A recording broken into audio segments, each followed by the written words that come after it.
Halikuba, greetings in my Indigenous language. My name is Esther Marslowe and I'm the reigning Miss Indigenous Heritage Queen. I have lived in many places and I've always find myself trying to fit in, and this has never given me the opportunity to learn who I was as an Indigenous person. And being in the 2019 Heritage Pageant, that kind of opened my eyes to pursuing a path to learning about my Indigenous identity. And now when people ask me who you are as a person, I am now able to say that I am a proud Lakota woman.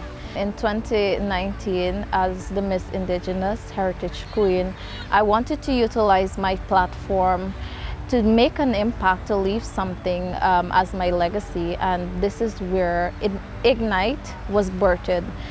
As I've mentioned before, being in the pageant ignited that passion, that longing to learn about my Indigenous identity, and I felt as though, there are other youths out there who feel the same way like me, that want to learn, but because there isn't a lot of opportunities out there for us to learn about our culture, that is why some of us are so reserved.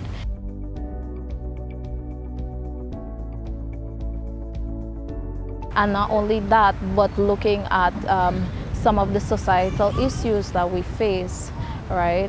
Like job opportunities, educational opportunities. How is it that other cultures are influencing us as Indigenous youths, and why is it that we don't want to pursue Indigenous culture? Like, we're not proud to say I'm Indigenous when we're not among our own. So that's really what Ignite is. It also gives youths the opportunity to share with elders our generational knowledge, and I feel that's something very important. Not only elders sharing traditional knowledge with youths, but also youths sharing traditional knowledge with elders, so that they can have an understanding and better able to share information between the two generations. FAR Ignite was funded actually through Conservation International, through the Amazonia Verde, our Future Forest project, under the Indigenous Women's Fellowship, of which I'm an Indigenous Women Fellow for the Amazon.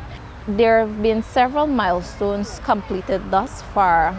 The first being regional exchanges with youths from different communities, and I've worked in regions 1, 2, and 7. Then secondly, I think the most impressive thing that I'm proud to say we've accomplished was the Youth Summit, the Indigenous Youth Summit, which was launched recently. And we had participants from those different villages participated in a 1-week event at Carrow, and it was patterned after the same regional exchange, but we had a lot more knowledge sharing among the different Indigenous groups and among the youths themselves. We have several volunteers on the program, and what we've tried to do is establish one liaison person within each community we work with, so that the initiative wouldn't be a one-time thing. It should be something that is sustainable. It should be something that lives beyond that intended end date. And it gives the youths the opportunity to challenge themselves in leadership capacity. How is it that you can organize these events? We're seeking funding, sponsorship from whichever organization is out there who wants to support this initiative. We welcome any contribution, big or small.